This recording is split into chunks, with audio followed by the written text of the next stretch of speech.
magulang ay kailangan sa mga batang manonood. GMA News and Public Affairs. Walang kinikilingan, walang pinoprotektahan, walang kasinungalingan, serbisyong totoo lang. Saksihan ang mga maaksyong pangyayari sa rescue. Kaakibat ang Sinotab. Sa Maaksyong Rescue ngayong gabi.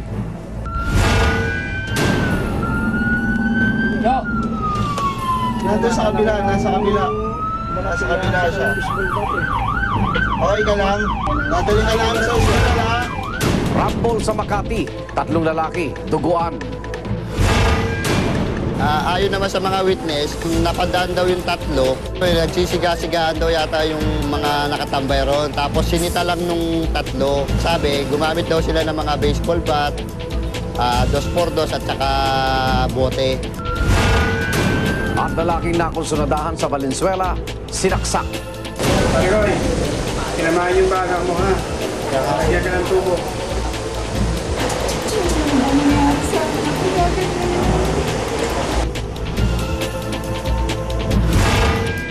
Kamusta mga igan, ako naman Arnold Glavio. Oras na ng totoong drama at aksyon dito sa Rescue.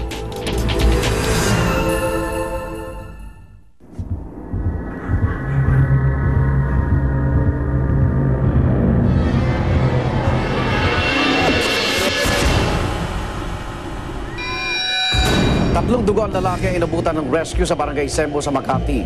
Napagtripan lang daw sila na nauwi sa Rambol. Ang Sembo at Makati Rescue, sumaklolo.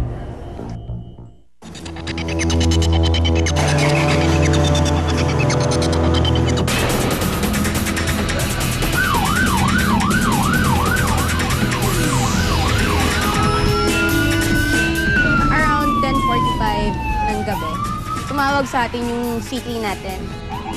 Humihingi daw po ng assistance yung Sembo Rescue.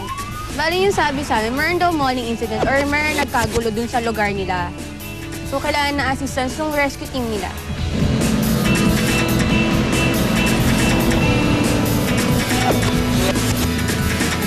Since na madilim po dun sa napagdesisyon na lang po na dito na lang po sa headquarters namin gagamutin yung mga pasyente.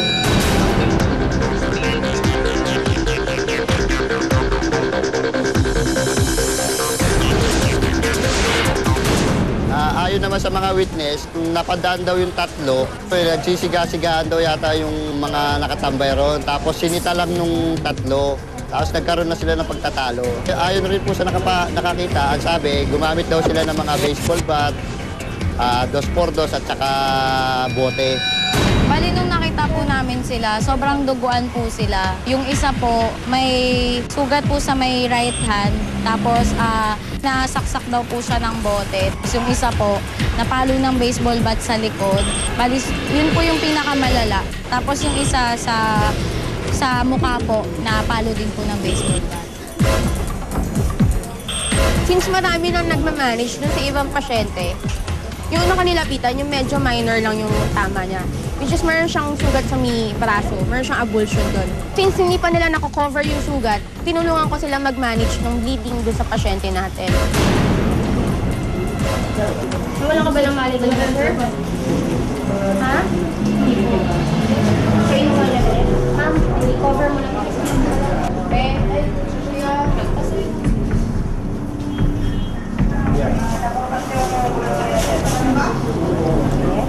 Transfer muna natin itong isa. Kuya, ano mo po yung totoo ko yan? Gano'n kalaki yung sugar nito? Ha? Dalawa? Oo, dalawang. Ito po ganito. Lista mo na. Wala naman. Tapos yung isang patient natin, yung bali yung may malaking head injury sa occipital area niya or sa may likod ng ulo, meron na siyang balot nun eh. So, pinabayaan ko na lang yung ibang kasama ko yung tumulong sa kanila mag-manage. Yung pangatlong pasyente natin, bali meron din siyang laceration dito sa may noo. Hindi niya napapansin na meron din siyang deformity dun sa kaliwang braso niya. So siguro sa sobrang madami silang nainom, hindi nila alam kung gaano talaga kagrabe yung condition nila. Ano to eh? Almost injection, laceration na sa ulo.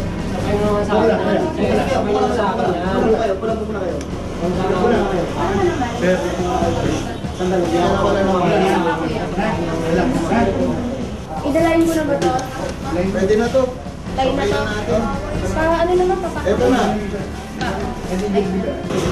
Kaya naglaman namin ng ano naglaman namin ng suero para ano, tulungan ito sa'yo kasi maraming walang tubo sa'yo eh. Cut mo na lang. Ha? Ha? Kaya mo pa. Hindi, kailangan mo to, kailangan mo to.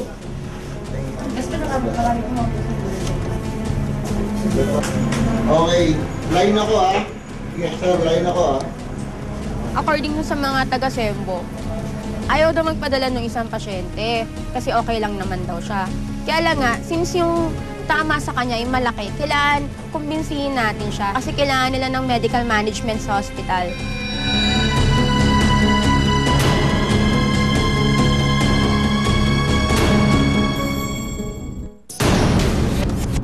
Bali nung pag-transfer natin nung pasyenteng isa, medyo soak na yung balot sa ulo niya, tapos medyo natatanggal na din. Pwede siya magkaroon ng hypovolemic shock. Negative na po namin, nakita ko na nakalaki kasi nakapack na po siya pagdating namin. Sorry hindi kasi ako nagpapahalik sa first date eh. Ganun ba? Ngayong Pamol Biyernes. Hindi kasi ako